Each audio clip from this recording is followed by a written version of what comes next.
Tonight's story: the town that kept its winter locked away. In 1891, a railway map of Northern America showed a town that should not have existed. No census listed it. No postal route reached it. Yet every winter, trains arrived there carrying coal, medicine, and letters addressed to people who had supposedly died years earlier. And every spring, the town vanished again beneath the snow. Welcome back to Sleepless Historian Salavora. Tonight, leave the lamps burning low and listen closely, because this is not a story about ghosts. It is a story about memory, about a place hidden between mountains where time moved differently, and about one surveyor who discovered that some communities will sacrifice almost anything to keep a single season alive. The name of the town was Edron. Most maps placed it somewhere north of the timber settlements, near the Laurentian wilderness. Other maps omitted it entirely. Travelers argued over whether it lay beside a frozen lake or inside a valley that no road could reach. The few who claimed to have seen it described the same strange detail. The church bell in Edron rang every evening at exactly 6 o'clock, even when every clock in the town showed a different hour. In the winter of 1891, a young government surveyor named Elias Mercer was sent to settle the matter. The surveyor, Elias, was 28 years old, recently widowed, and known among his colleagues for an inconvenient habit of correcting official records. When a river changed course, he reported it. When a boundary marker had been moved, he documented it. He believed maps should tell the truth, even when the truth embarrassed powerful men. His assignment seemed simple enough: confirm whether Edron existed and determine why railway supplies continued disappearing into the region every January. He departed Montreal in early December aboard a freight train loaded with coal sacks and crates of preserved food. The conductor, a broad-shouldered veteran named Thomas Vale, studied Elias's papers for a long moment before speaking. "You're the first surveyor they've sent in 3 years," Vale said. "What happened to the others?" Elias asked. "Vali shujajit." One returned without his notebooks. One returned without his memory of the journey. And one never returned at all. Elias assumed it was railway folklore designed to entertain passengers during long winter runs. He smiled politely and climbed into the caboose. By midnight, the storm had begun. The vanishing junction. Snow struck the windows in hard white sheets. The train groaned through forests so dense that the trees seemed to lean inward over the tracks. Around 2 in the morning, Vale entered the caboose carrying a lantern. "We're nearing the junction," he said. "If Edron is there tonight, this is where we leave the main line." "If it's there tonight?" Elias repeated. Vale did not answer. The train slowed. Through the window, Elias saw a second set of rails branching north into darkness. No signal post marked the turn. No station light burned ahead. Yet the locomotive shifted onto the hidden track as if following a route used for generations. For nearly an hour, they climbed through the mountains. Then, without warning, the storm stopped. Elias opened the door and stared. Below them lay a valley untouched by the blizzard. Snow covered the rooftops, but the sky above Edron was clear and filled with stars. Warm yellow light glowed from dozens of windows. Smoke rose from chimneys in steady columns. And from the center of the town came the sound of a bell. 6 slow chimes. Elias checked his pocket watch. It was 3:27 in the morning. A town out of season. The station master greeted him by name before he had introduced himself. "Welcome to Edron, Mr. Mercer. We've been expecting you." The man was elderly, dressed in a dark wool coat that looked decades out of fashion. "How did you know I was coming?" Elias asked. The train always brings someone when the winter grows uncertain. The answer made little sense, but the station master was already leading him toward the town square. Edron appeared prosperous despite its isolation. Children played beside snowbanks. A bakery sold fresh bread. Women carried baskets of apples that should not have survived the season. Most unsettling of all, every resident Elias passed seemed unsurprised by his arrival. At the inn, the proprietor handed him a room key. "You'll stay on the 2nd floor," she said. "The room with the lake view. Your wife liked that room." Elias felt the blood drain from his face. My wife has never been here. The woman blinked, suddenly confused. No, she said slowly. Of course. Forgive me. I was thinking of someone else. That night, Elias unpacked his instruments, spread his maps across the desk, and tried to ignore the bell that rang 6 times again at midnight. Outside his window, snow began falling upward. The cemetery. The next morning, Elias began his survey. He measured the valley walls, noted the position of the lake, and confirmed that the railway track ended at the station. There was no continuation beyond Idren. Supplies arrived, but nothing could travel farther north. Near the church, he discovered a cemetery. At first glance, the graves seemed ordinary. Then he noticed the dates. One headstone marked the burial of Margaret Vale, died 1884. Another, Jonas Whitcomb, died 1879. A third, Eleanor Price, died 1868. Elias had spoken to all 3 that morning in the bakery. He returned to the church at once and demanded an explanation from the priest. The old man listened quietly, then poured 2 cups of tea. You are asking the wrong question, Mr. Mercer, he said. Then tell me the right one. The right question is not why the dead are walking through Idren. He looked toward the bell tower. The right question is why they are only here during winter. The bell tower. That evening the priest led Elias up the narrow stairs of the bell tower. The bell itself was enormous, cast from dark bronze and covered in names. Hundreds of names. Some were recent. Others had nearly worn away with age. What is this? Elias whispered. Our covenant, the priest replied. He explained that 50 years earlier a catastrophic avalanche had buried much of the valley. Nearly half the town had died. The survivors, trapped by snow and starvation, had gathered in the church and rung the bell continuously for 3 days, praying for rescue. On the 3rd night, according to the priest, the storm stopped and the dead returned. Not as specters, not as corpses. They returned exactly as they had been before the avalanche. Fathers embraced their children. Wives found their husbands alive. Friends walked out of the snow carrying lanterns. And when spring arrived, they vanished. For 50 years, the pattern had continued. Every winter, those lost in the avalanche returned to Idren. Every spring, they disappeared until the next snowfall. That is impossible, Elias said. So is a town that exists only on certain maps, the priest answered. The letter. Back at the inn, Elias found an envelope resting on his bed. His name was written in his wife's handwriting. His wife, Clara, had died of fever 2 years earlier. With trembling hands, he opened the letter. Elias, if you're reading this, then the winter has opened the valley again. Do not be afraid of what you see here. I was afraid at first, but there is peace in this place. They told me you would come eventually. Please wait for the bell tomorrow evening. Clara. Elias read the letter 3 times. He checked the paper, the ink, the seal. Everything was real. Outside, the church bell began its 6 evening chimes. And for the first time since arriving in Idren, Elias understood that his assignment had nothing to do with missing railway supplies. Someone or something had brought him to the valley for a different reason entirely. Elias did not sleep. The letter remained on the table beside his bed, illuminated by the weak glow of the oil lamp. Several times he convinced himself it was a forgery.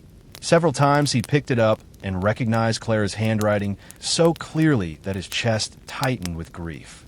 Near dawn, he finally opened his survey journal and began listing facts. The town existed physically. Its residents behaved as though his arrival had been expected. Gravestones belonged to people he had met. The church bell rang 6 times regardless of the actual hour. He possessed a letter written in his dead wife's hand. When he finished the list, he realized none of the facts explained why he was there. The frozen woods. The next evening, just before the bell rang, Elias left the inn and walked toward the northern edge of town. Snow creaked beneath his boots. The houses grew farther apart until only the church steeple remained visible behind him. Then the first chime sounded. It rolled across the valley like distant thunder. By the 3rd chime, he noticed lanterns moving among the trees ahead.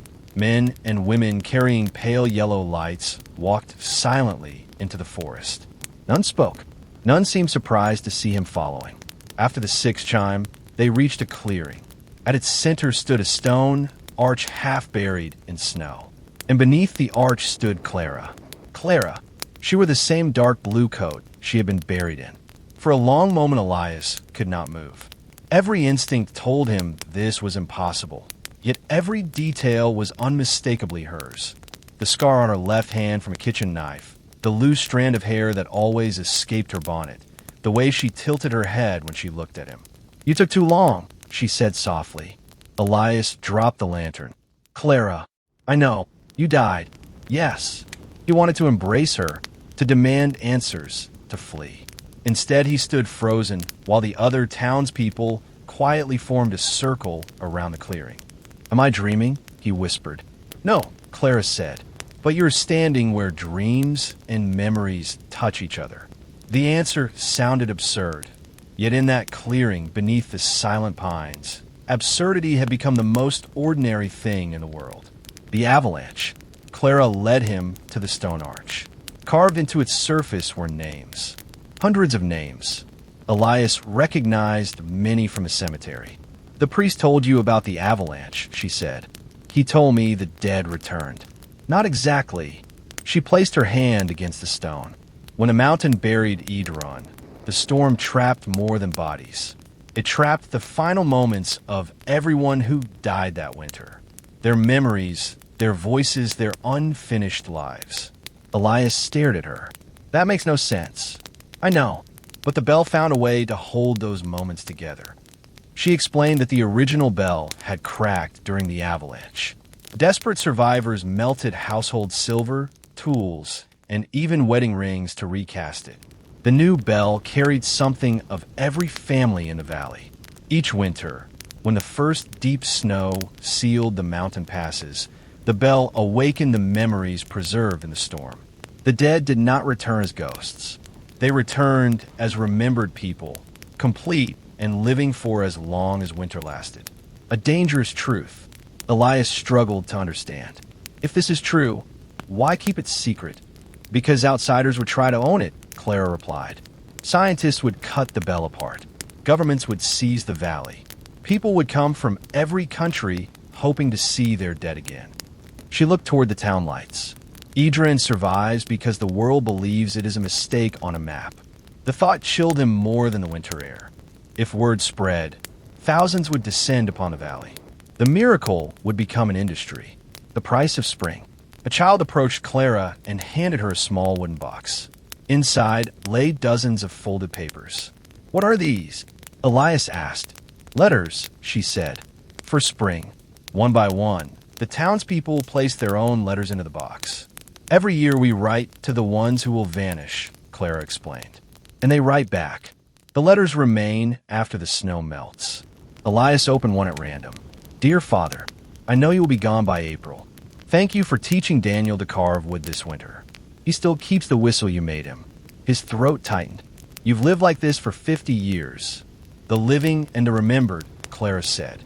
"Together for one season, apart for the rest. And when spring comes..." Clara's smile faded. "That is the price." The other surveyors. As the gathering dispersed, Elias asked the question that had haunted him since the train journey. What happened to the other surveyors? Clara was silent for a long time. One chose to stay until spring and forgot what he had seen. One left immediately and convinced himself the valley was a fever dream. She looked directly into his eyes, and one discovered something the town had hidden even from itself. What did he discover? That the bell does not only call back the dead of Idran. The bell chooses. Clara led him to the edge of the clearing where the snow had been disturbed by many footprints. "Why do you think I am here, Elias?" He opened his mouth, then closed it. She had never lived in Idran. She had never even heard of the town. "The bell heard your grief," she said gently. "When you lost me, something answered." The realization struck him with terrifying force. The miracle was growing. For 50 years, the bell had summoned only those buried by the avalanche. Now it had reached beyond the valley and brought back someone from another place entirely. Clara took his hands. "That is why they sent for you. Sent for me.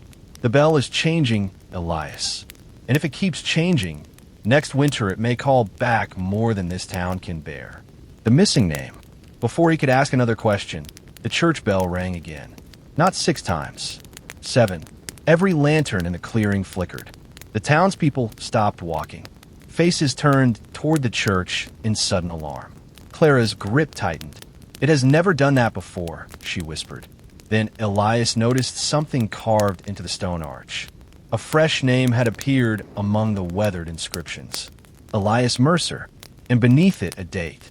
April 3rd, 1892. That night, the valley changed. The 7th chime did not echo away like the others. It lingered in the air, vibrating through the snow, through the trees, through the wooden beams of the houses. Elias felt it in his chest long after the bell had fallen silent. The townspeople stood motionless for several seconds, as if listening for something that never came. Then, without a word, they began returning to their homes. Clara walked beside him through the forest. The lantern light painted moving shadows across the snow. "You saw the name?" she said quietly. "Yes." "And the date?" "Yes." She lowered her eyes. "Then you understand why the bell frightened them." Elias stopped walking. "Am I supposed to die here?" "I don't know. That name was carved into the stone tonight." "I know." For the first time since seeing her again, he felt anger rise through the grief. "Why didn't anyone tell me?" "Because no one has ever seen a new name appear before." They reached the inn. Clara remained outside beneath the falling snow. "Elias," she said, "whatever happens, do not leave the valley before you understand the bell." Then she turned and walked into the darkness between the houses. Elias watched until the lantern light disappeared. Inside his room, the letter she had written still lay on the table. He read it again, searching for some hidden warning, but the words remained the same. At dawn, he made his decision. He would climb the bell tower alone. Hashtag the tower. The church was empty when he arrived. Pale winter light filtered through the stained glass windows, turning the snow outside into patches of blue and gold. The priest stood near the altar. "I wonder when you would come," the old man said. Elias held up his survey journal. "I need the truth. All of it." The priest studied him for a long moment, then nodded toward the narrow staircase. "The bell remembers," he said. "If you wish to know the truth, listen to what it has kept." The climb was steep. Wind hissed through the stone walls. At the top, the great bronze bell hung above the valley like a dark moon. Up close, Elias saw that the names were not carved randomly. They spiraled around the metal in concentric rings. Some were deeply etched, others faint as scratches. Near the bottom, he found the newest inscription. Elias Mercer. April 3rd, 1892. His hands trembled. The priest placed a small hammer in his palm. "Strike the bell once," he said. Elias hesitated. "What will happen?" "You will hear what it heard." He lifted the hammer and struck the bronze. The sound exploded through the tower. For an instant, he was standing in a blizzard. Men shouted. Snow roared down the mountainside. A woman screamed for her child. Then another sound emerged beneath the chaos. The frantic ringing of a bell. Elias staggered backward. The tower vanished. He was no longer in 1891. Hashtag the avalanche. Snow buried the valley in a white wall. Houses splintered. Trees snapped like matchsticks. People ran through drifts waist deep, dragging lanterns and children. Elias saw the church doors thrown open. Survivors stumbled inside, while the bell above them rang without pause. A young priest, decades younger than the man in the tower, shouted over the storm. "Keep ringing. If the mountain hears silence, we are lost." 3 men pulled the bell rope until their hands bled. Outside, the avalanche swallowed the northern quarter of the town. Then Elias saw something that made his breath catch. A woman in a dark blue coat was helping carry blankets into the church. Clara. She looked exactly as she had looked before her death. Elias pushed through the crowd toward her. Clara. She did not react. None of them could see him. He realized he was not reliving the past. He was witnessing the bell's memory of it. The storm raged for 3 days. Elias watched the survivors ration food, tend the wounded, and continue ringing the bell. Exhaustion hollowed their faces. Children slept beneath pews while snow piled against the church windows. On the third night, the rope snapped. The bell fell silent. Every person in the church froze. Then someone knocked on the doors. Hashtag, hashtag, hashtag, the first return. A man opened the church. Outside stood his wife, buried 2 days earlier beneath the avalanche. She carried a lantern. Behind her stood dozens more. People who had died in the storm walked calmly through the snow toward the church. The survivors stared in horror and wonder. A child cried out, "Mother," and ran into the arms of a woman who should have been dead. The younger priest dropped to his knees. Elias watched the impossible reunion unfold around him. Then the memory shifted. Seasons blurred. Winters came and went. The dead returned each year, and the town learned to live with a miracle. New houses were built. Children grew old. The remembered walked beside the living for one season at a time. And always the bell rang 6 times. Until one winter, decades later, a stranger arrived. Hashtag, hashtag, hashtag, the missing surveyor. Elias recognized him immediately from the railway records. Henry Whitlock, the surveyor who had vanished. Whitlock stood in the same tower where Elias now stood. He examined the bell, taking notes with frantic intensity. "The phenomenon is expanding," he wrote. "Subjects are appearing who possess no historical connection to Idron." Below, in the churchyard, a young woman embraced a man in military uniform. The man had died in a naval accident hundreds of miles away. Whitlock understood before anyone else. The bell was no longer limited to the avalanche. It was answering grief. Each winter, somewhere beyond the valley, a person mourning the dead was being drawn into Idron's strange season. Whitlock descended the tower and confronted the town council. "This will not remain hidden," he warned. "Soon the bell may call back hundreds." The council argued through the night. Some wanted to destroy the bell. Others feared that destroying it would erase everyone who returned each winter. In the end, Whitlock made his own choice. He climbed the mountain above the valley, carrying blasting powder. Elias followed the memory through swirling snow. Whitlock reached a narrow pass overlooking Idron. There, half-buried in ice, stood another bell. Smaller, cracked, ancient, the original bell. Whitlock stared at it in disbelief. The avalanche had not destroyed the first bell. It had buried it, and from the ice around it came faint echoes of voices. Thousands of voices. Whitlock dropped the blasting powder. He realized the church bell was not the source. It was a key. The mountain itself was holding the memories. As he reached toward the buried bell, the snow beneath him cracked. Whitlock fell into darkness. Hashtag, hashtag, hashtag the mountain. Elias gasped as the memory shattered. He was back in the tower. The priest steadied him. "You saw Whitlock," the old man said. "The original bell," Elias whispered. "It's still in the mountain." The priest nodded. "We found his journal after the thaw." He was right. The church bell only opens the way. Elias looked out over Idron. Children crossed the square below. Smoke rose from chimneys. Clara walked along the lake shore as if she belonged to the world again. "Then why keep bringing it?" he asked. The priest's eyes filled with a sorrow older than the town. "Because if we stop, they disappear forever." Wind rattled the tower windows. Elias thought of the names on the bell. Hundreds of families who had been given one season each year with those they had lost. Then he thought of his own name newly carved into the bronze. April 3rd, 1892. The date was less than 3 months away. And somewhere above the valley, buried beneath snow and ice, the mountain was listening. Elias left the bell tower with the sound of Whitlock's fall still echoing in his ears. The square below looked unchanged. A butcher swept snow from his doorway. 2 children argued over a wooden sled. Somewhere near the bakery, someone laughed. The ordinary life of Idron continued as though the mountain above them did not contain a buried bell and the memories of countless dead. He walked without direction until he reached the frozen lake. Clara stood near the shore, watching the ice. "You know now," she said. "Not enough. Enough to be afraid." Elias stared across the white expanse. Whitlock found the original bell.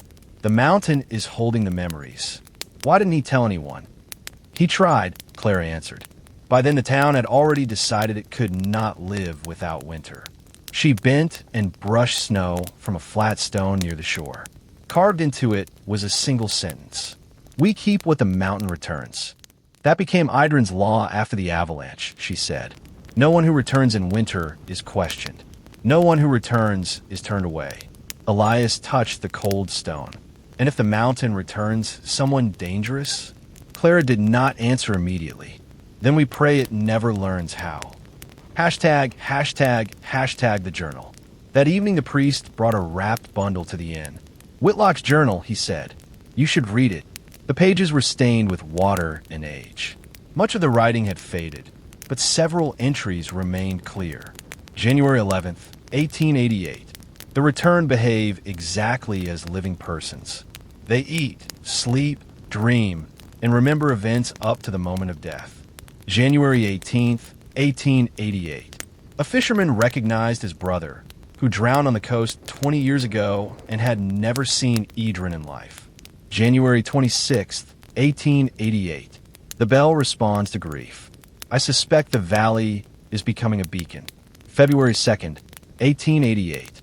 If the beacon strengthens, the number of returned may grow beyond the town's ability to contain them. February 9th, 1888. There are voices in the mountain that do not belong to Idrin. The final pages grew erratic. The original bell is not broken. It is listening. The church bell is only a door. If another name appears on the bronze, the door has begun choosing. Elias closed the journal. His own name had appeared 3 nights earlier. #, a winter festival. On the first day of January, Idrin celebrated the festival of returning. Elias expected a somber ritual. Instead, he found the town alive with music.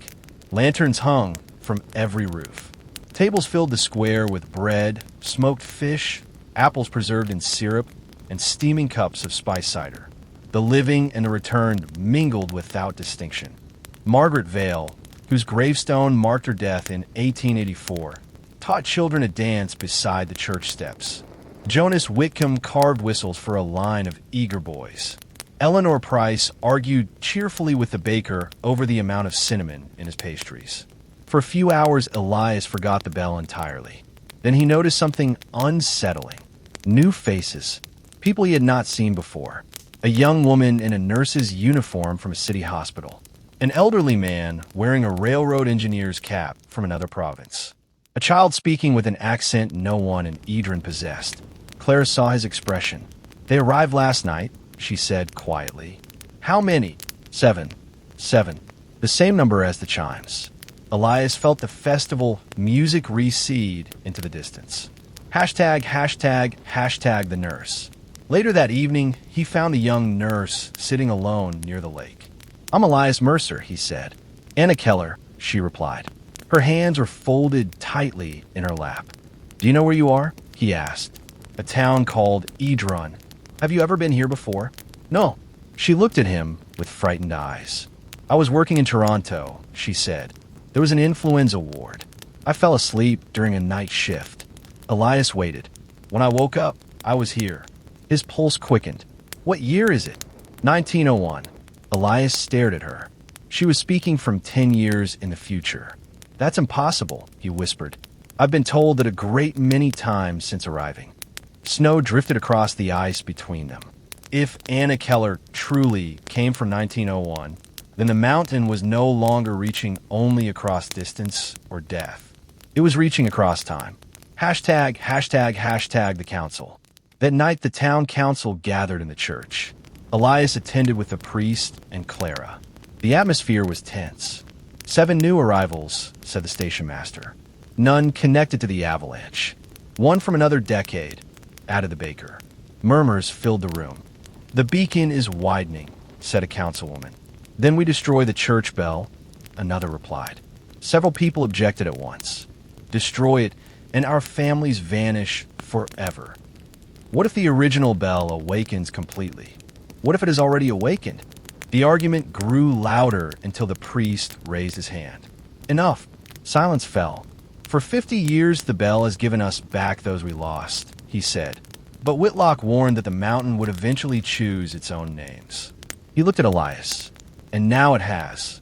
Every eye in the church turned toward him. Elias felt suddenly exposed. "I did not ask for this," he said. "Neither did the others," the priest replied gently. Hashtag the carving. After the meeting, Elias climbed to the tower alone.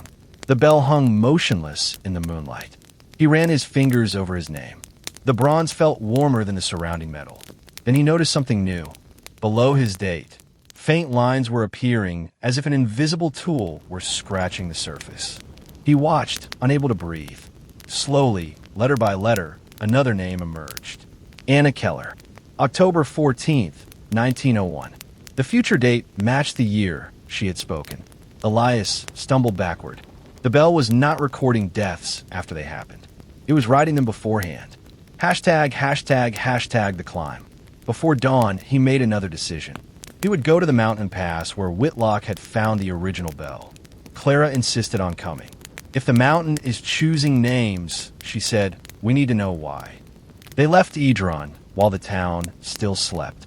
The path climbed through dense pine forest, then rose into barren slopes swept by wind. Snow deepened with every step. By midday, the valley lay far below them, a cluster of dark roofs beside the frozen lake. Near the pass, Clara stopped suddenly. "Listen." Elias heard nothing at first. Then, faintly beneath the wind, came the sound of a bell. Not from the church, from inside the mountain. They rounded a ridge and found it. The original bell protruded from the ice at a crooked angle, half buried in frozen rock. Cracks ran across its surface, yet it still seemed impossibly intact. Around it, the snow had melted in a perfect circle, and within that circle stood footprints. Fresh footprints. Someone else had reached the bell before them. Hashtag the stranger. The footprints led behind a wall of ice. Elias followed them cautiously. A man stood there, facing the buried bell. He wore a long dark coat dusted with snow. His beard was streaked with gray. In one hand he held a lantern, in the other, a worn leather notebook. When he turned, Elias felt the world tilt. The face was older, thinner, and marked by years of hardship, but it was unmistakably his own. "You shouldn't have come this early," the stranger said. Clara gasped. Elias stared at the older version of himself, standing beside the buried bell, while the mountain rang softly beneath the ice. And in that moment, he understood that Edron was no longer merely preserving the dead. It was preserving possible lives. For several seconds, Elias could not speak. The man before him had his eyes, his jawline, even the small white scar near his right eyebrow that he had earned as a child. Yet this version of him looked decades older. Snow clung to the gray in his beard. Deep lines marked the corners of his mouth. Clara stared between them in stunned silence. "Who are you?" Elias finally managed. The older man gave a weary smile. "I was hoping you would ask a different question." Wind swept across the pass, carrying the faint metallic murmur of the buried bell. "Answer me." The stranger looked toward the valley far below. "I'm Elias Mercer," he said. "Or rather, I am the Elias Mercer who remained after you left." The word struck him like a blow. Claire stepped forward. "That's impossible. In any other place, yes," the older Elias replied. "Not here." He held up the worn notebook. "I've been waiting for this winter for a very long time." Hashtag the notebook. Inside the cover, in faded ink, was written, "Property of Elias Mercer, Surveyor." Below it were entries spanning years far beyond 1891. April 1892. The mountain chose me. January 1898. The bell has begun calling people from different years. February 1907. The returned are no longer only dead. Some are possibilities that never happened. December 1914. Clara returned older than I remembered. She had lived a life I never shared. Elias closed the notebook with shaking hands. "What do you mean possibilities?" The older Elias gestured toward the buried bell. "The mountain stores more than memories. It stores every life that could have been lived." Snow hissed across the ice. When the avalanche trapped the valley, he continued, "the original bell became a kind of chamber for for unfinished lives. At first it returned only the dead of Idrin, but grief fed it. Year after year, people came carrying longing, regret, and loss. The bell learned from them. Clara's voice was barely audible, and now it listens for anything unfinished. ##### the first time. The older Elias sat on a stone near the bell. "You're wondering how I came to be here," he said. "Yes." He nodded. "On April 3rd, 1892, you climbed this pass alone. You discovered that the names on the church bell were not prophecies of death. They were prophecies of separation." Elias frowned. Separation from what? The older man looked at Clara. "From a life you would have lived outside Idrin." He explained that when a chosen name reached its date, the person faced a decision: leave the valley forever and lose all memory of the return, or remain connected to the mountain and become part of its winter cycle. "I chose to stay," the older Elias said, "because Clara was here." Clara lowered her eyes. Elias felt a coldness deeper than the mountain wind. "Then why am I here now?" "Because the cycle has changed. ####, a town of different winters." The older Elias opened the notebook to a later page. January 1921. Idrin now contains people from at least 6 different decades. February 1933.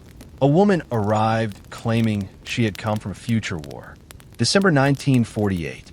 The bell is no longer bound to chronology. Elias stared at the dates. "You're telling me this town survives into the 20th century?" "It survives through many winters," the older Elias replied. "The mountain folds them together." He pointed toward the valley. "The Idrin you know is only one layer. Some winters overlap. Some repeat. Some never happen outside these mountains." The implication was staggering.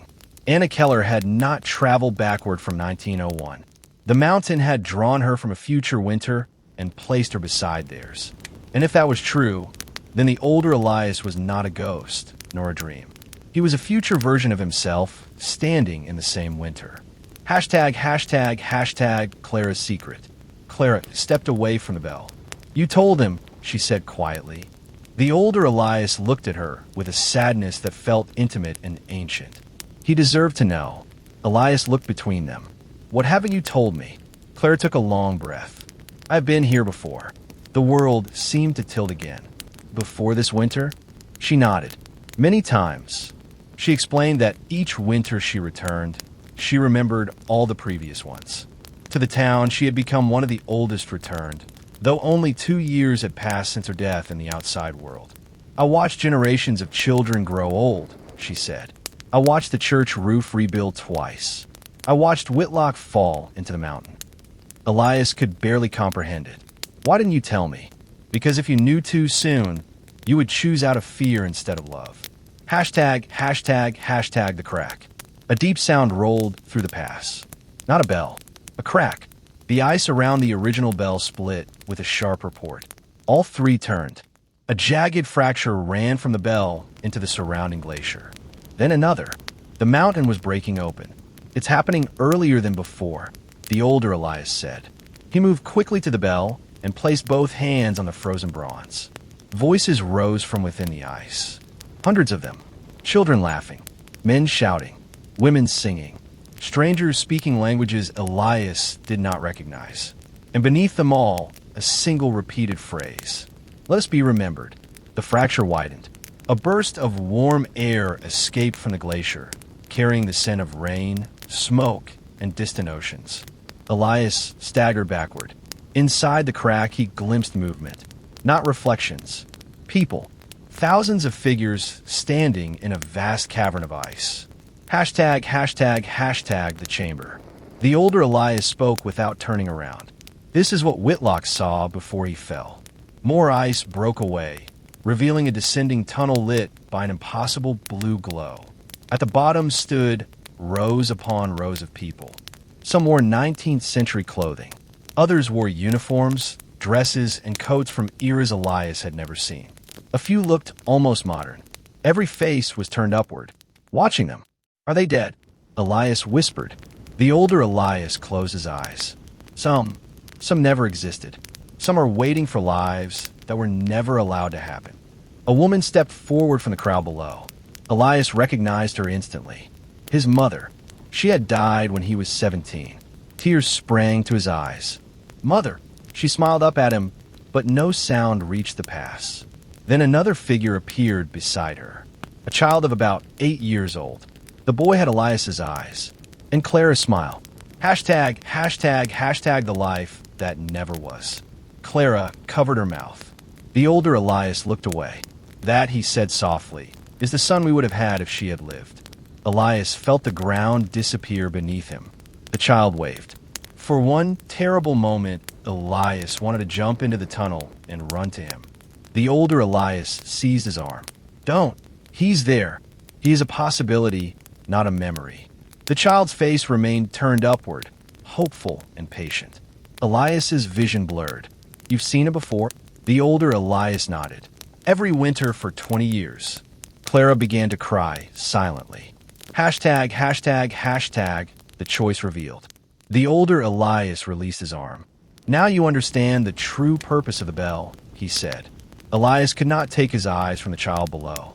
"The town thinks it preserves the dead," the older man continued. "But the mountain preserves everything people cannot bear to lose." Another crack split the glacier. The voices grew louder. "If the original bell fully awakens," the older Elias said, "the barrier between the valley and that chamber will collapse.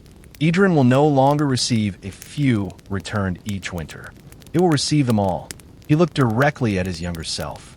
Every grief, every unfinished life, every possibility. The world beyond these mountains will begin remembering what it never had. Elias stared into the glowing cavern where his mother and the impossible child waited among countless others. The church bell had called him to Idrin. The mountain had shown him the life he lost. And now, as the glacier continued to crack beneath the winter sky, he realized why his name had appeared on the bronze. The mountain was not choosing who would die. It was choosing who would guard the door. The glacier continued to crack. Thin lines of blue light spread outward from the buried bell like veins beneath ice. Each fracture released another whisper, another laugh, another half-heard memory from the chamber below. The air grew warmer around the opening, carrying scents that did not belong on a frozen mountain. Summer rain, coal smoke, salt water, fresh bread, hospital antiseptic, autumn leaves. Elias stood at the edge of the tunnel, unable to look away from the child. The boy still waited among the crowd of impossible lives. He could not have existed, and yet every instinct in Elias insisted that he was real.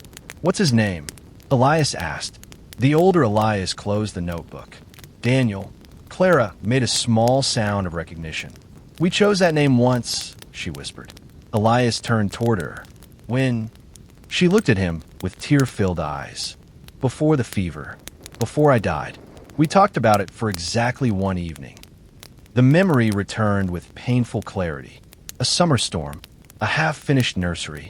Clara laughing because he was trying to build a cradle without instructions. "If it's a boy, Daniel," she had said. He had forgotten that conversation. The mountain had not. Hashtag the Guardian.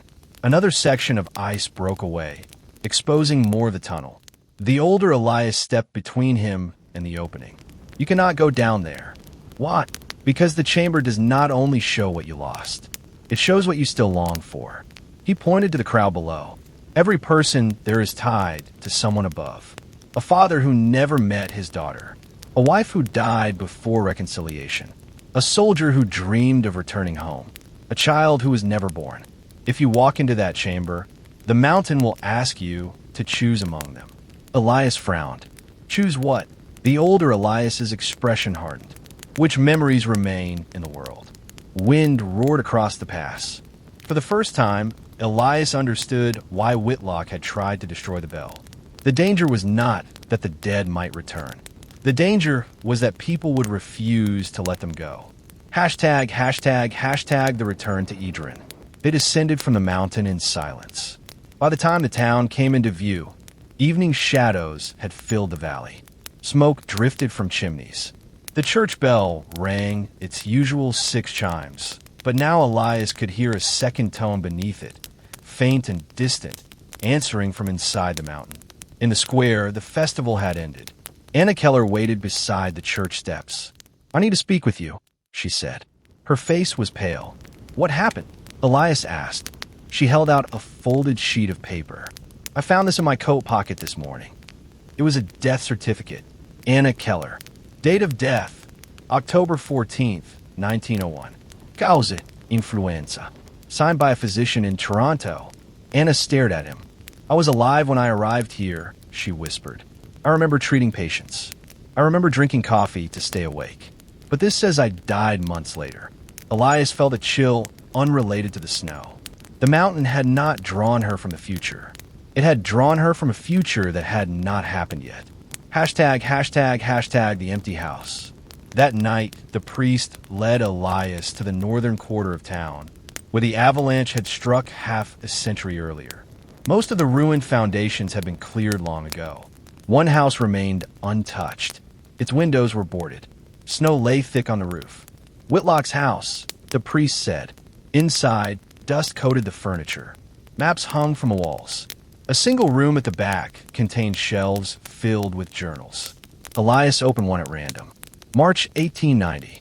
"I have confirmed that the returned do not age while winter holds the valley. Clara Mercer appears exactly as she did at the time of death." Another entry. December 1890. "The church bell has begun responding to names spoken in grief. A widow from Quebec heard her husband's voice during the sixth chime." And another. January 1891. "The mountain is learning to listen beyond Edron. I fear it may eventually listen to me." On the final page, Whitlock had drawn a diagram. The valley sat at the center of a circle. Around it he had written, "Memory, regret, grief, possibility." At the bottom he had added a single sentence. "The Guardian does not protect the town from the dead. The Guardian protects the living from what they would bring back." #, the seventh chime. Near midnight, the bell rang. Once, twice, 3 times. Elias counted automatically, expecting 6. But the ringing continued. 7, 8, 9. The priest went white. It has never gone beyond 7. Outside, doors opened across the town. People emerged into the snow, looking toward the church. The 10th chime sounded, and suddenly the square was no longer empty. Figures stood there who had not been present a moment earlier. A woman in morning black, a sailor carrying a sea chest, a teenage boy in a school uniform from another era, an old man clutching a violin, dozens of them, then hundreds. They appeared silently, as if stepping out of invisible doorways. The townspeople backed away in alarm. The bell rang an 11th time. More figures emerged from the falling snow. #, the flood of names. Clara gripped Elias's arm. The barrier is weakening. Across the square, Anna Keller stared at a young soldier who looked barely 20. "Edward," she whispered. The soldier turned, his face filled with disbelief. "Anna." They ran to each other. Elias looked around and saw the same scene repeating everywhere. Mothers recognizing children. Brothers recognizing brothers. Strangers collapsing into tears. For a moment it looked beautiful. Then the church bell rang a 12th time. A new group appeared. These figures looked different. Their clothing was unfamiliar. Their faces carried confusion rather than recognition. One woman clutched a passport from a country that did not yet exist in 1891. Another man wore spectacles of a design Elias had never seen. They looked around in terror. The mountain was no longer drawing only the remembered. It was drawing people from futures that had not happened. #, the bell tower again. Elias ran into the church. The priest followed. They climbed the tower 2 steps at a time. The bell swung violently overhead, though no one was pulling the rope. New names were appearing across its surface faster than Elias could read them. Anna Keller, Edward Hart, Samuel Reyes, Miriam Levine, Jonathan Price. Hundreds of names spread across the bronze like frost. And among them, one line burned brighter than the rest. The Guardian must choose. The priest stared upward. "It's speaking." Another chime shook the tower. The floor trembled beneath their feet. From the mountain came a distant roar of collapsing ice. Hashtag the truth about April 3rd. The older Elias appeared in the doorway, breathless from the climb. The glacier is opening, he said. What happens if it breaks completely? Elias asked. The older man looked at the bell. Every unfinished life in the chamber will pour into Idrun. And then, the answer came softly. The world will stop being certain about what is real. Elias looked at his name on the bronze. April 3rd, 1892. At last he understood. That date was not his death. It was the day he would become the guardian. The day the mountain would ask him whether humanity should keep its impossible memories or lose them forever. Outside, the 13th chime began to ring. Elias stood at the edge of the tunnel while the mountain waited. Below him stretched the chamber of impossible lives, illuminated by the blue glow pouring through the cracked bell. His mother watched him with quiet pride. Daniel waited with a child's patient hope. Around them stood thousands of others. The dead, the unborn, the forgotten, the futures that had never happened. Will you come down? The question echoed through him. For a moment, he imagined stepping into the chamber. He imagined embracing his mother again, hearing Clara laugh beside him, teaching Daniel how to carve wood, growing old among the preserved possibilities of the mountain. No grief, no superación, no final goodbye. The older Elias tightened his grip on his shoulder. That's how it begins, he said quietly. Elias looked at him. The older man's eyes were filled with a weariness that could only have been earned over decades. I told myself I was staying for love, he continued. At first, that was true. Then I stayed because I couldn't bear the emptiness that waited outside the valley. Snow drifted through the opening and melted before touching the blue light. Do you know what happened the first time I tried to leave? Elias shook his head. I reached the railway junction and realized I could no longer remember Clara's voice. The mountain had taken the memories back. So I returned. His expression hardened. Every year afterward, the price grew higher. Hashtag the price. The older Elias opened a notebook to a page near the middle. April 1903. I cannot remember my father's face unless I stand near the bell. January 1911. The outside world feels thinner each winter. December 1924. I met a traveler from Montreal who spoke of events I should have lived through, but they felt like stories told about another man. February 1941. I think the mountain is slowly replacing my memories with its own. Elias closed the notebook. The older man looked toward the chamber. If you stay, you will not simply guard the door. You will become part of what it protects. Hashtag Clara's choice. Clara stepped forward. The blue light reflected in her eyes. Elias, she said, I need you to hear something I should have told you sooner. She took a breath. I don't want you to stay because of me. He stared at her. How can you say that? Because I've watched what staying does. She looked at the older Elias. I watched him spend winter after winter waiting for moments that could never become a life. I watched him choose memory over tomorrow. Tears ran down her cheeks. And I love him for it. That's what makes it so terrible. The older Elias lowered his head. For the first time, Elias understood that this future version of himself had not merely guarded the mountain. He had sacrificed an entire lifetime to remain near those he had lost. Hashtag the child. Daniel climbed the glowing steps within the chamber until he stood directly below the opening. He looked no older than 8. Mother says you're afraid, he called. Elias's throat tightened. Yes. The child nodded thoughtfully. I would be too. His honesty broke something inside Elias. Are you real? Elias asked. Daniel considered the question. I'm real here. Then he smiled. But I think you're asking if I belong in your world. Elias could not answer. The child looked around the chamber. Most of us don't, he said gently. That doesn't mean we weren't loved. Clara covered her mouth with both hands. Hashtag the mountain speaks. The bell rang again. Not from above. From all around them. The sound came through the ice, the stone, and the air itself. Voices rose together until they became a single presence. We remember what the world releases. We keep what grief cannot carry. Choose. The glacier trembled. A new crack opened beside the tunnel, and through it Elias saw another vision. A city street lit by electric lamps. People hurried through rain while automobiles passed in the distance. For an instant, the future and the mountain existed side by side. Then the crack widened further. Another scene appeared. A hospital corridor. Anna Keller running toward a ward. Another.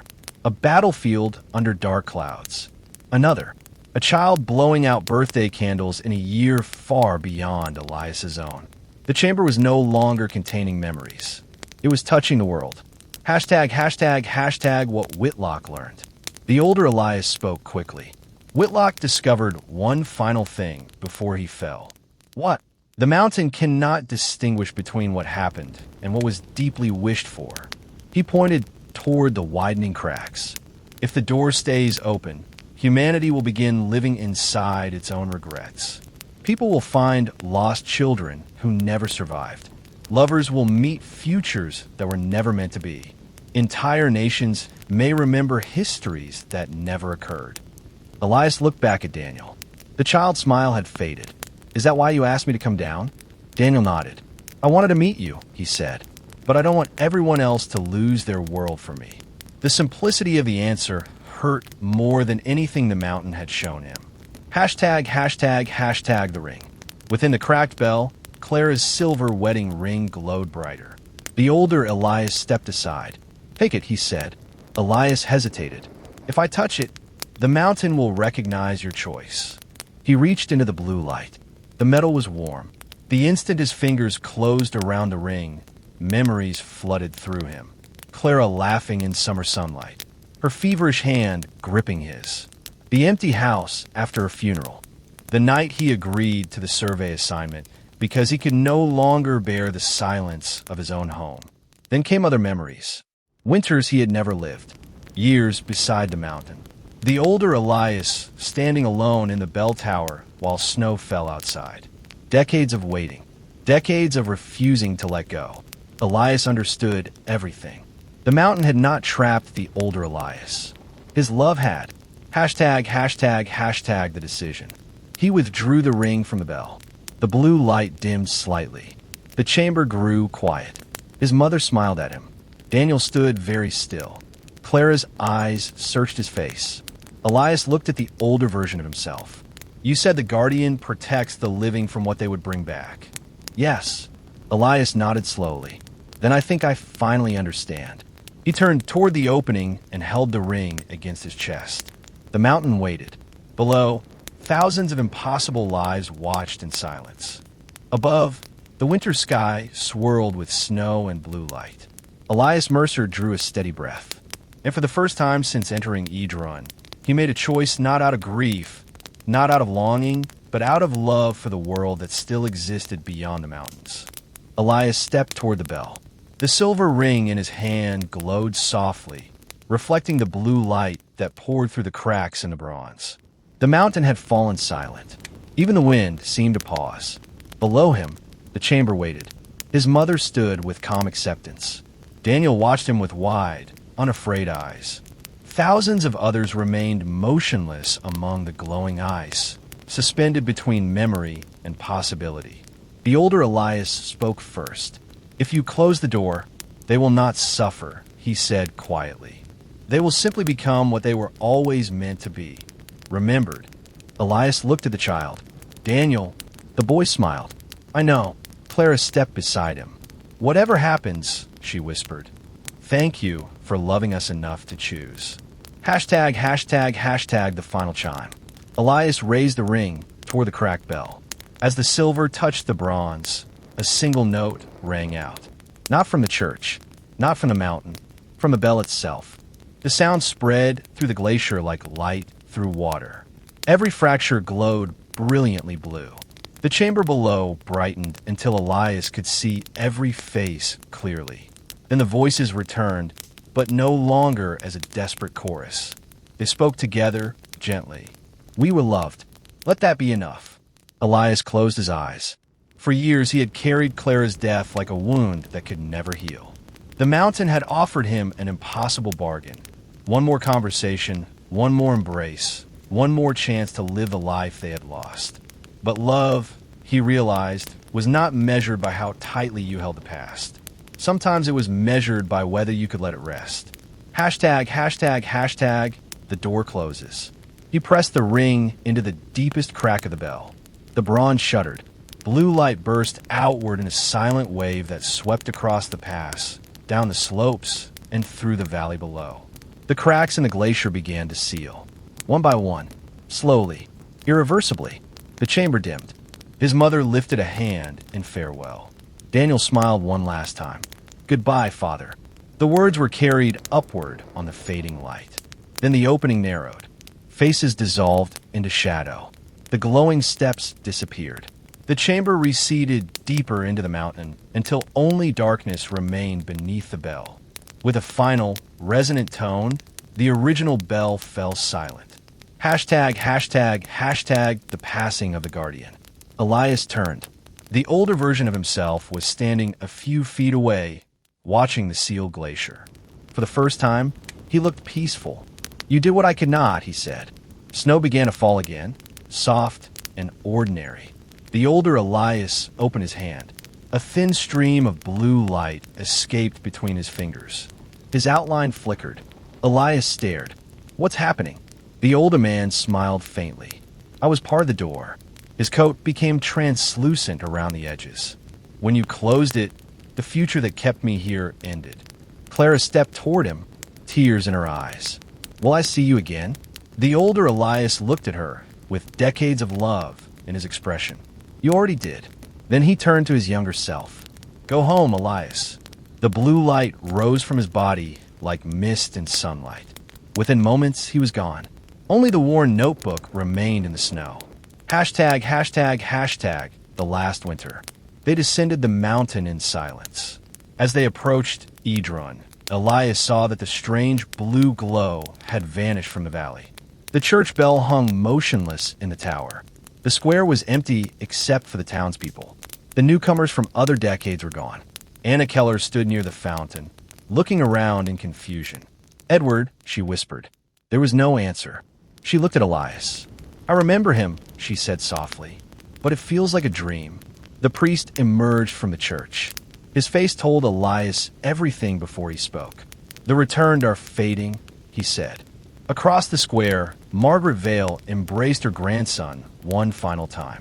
Jonas Whitcomb placed a carved whistle into a child's hand. Eleanor Price kissed the baker's forehead and smiled through tears. The winter was ending. Hashtag, Clara. Elias and Clara walked to the lake. The ice had begun to crack near the shore. Dark water showed through in narrow lines. She took his hand. "I'm afraid," she admitted. He squeezed her fingers. "So am I." For a long time, they stood together without speaking. Then Clara looked up at him. "Do you know what my last memory was before the fever took me?" He shook his head. "You were trying to build a cradle," she said, laughing softly through her tears. "It leaned to one side so badly that I told you our child would roll out of it." Elias felt tears sting his eyes. "I remember." She rested her head against his shoulder. "Then that's enough." As the first light of dawn touched the mountains, her hand grew lighter in his. He looked down. Snowflakes were drifting through her coat. Clara smiled up at him. "Thank you for finding me," she whispered. And then she was gone. Only the faint scent of lavender remained in the cold morning air. Hashtag spring. By the time the thaw reached Edron, the cemetery held no walking dead. The church bell no longer rang 6 times at impossible hours. The station received no mysterious winter supplies. The town became what the outside world had always assumed it was, a remote settlement in the mountains. Elias stayed until the snow melted completely. He helped repair roofs damaged by the winter storms. He copied Whitlock's journals for the town archive. He buried the original notebook beneath the church, wrapped in oilcloth where no curious official would find it. On the morning of his departure, the priest walked him to the station. "Will you tell anyone?" the old man asked.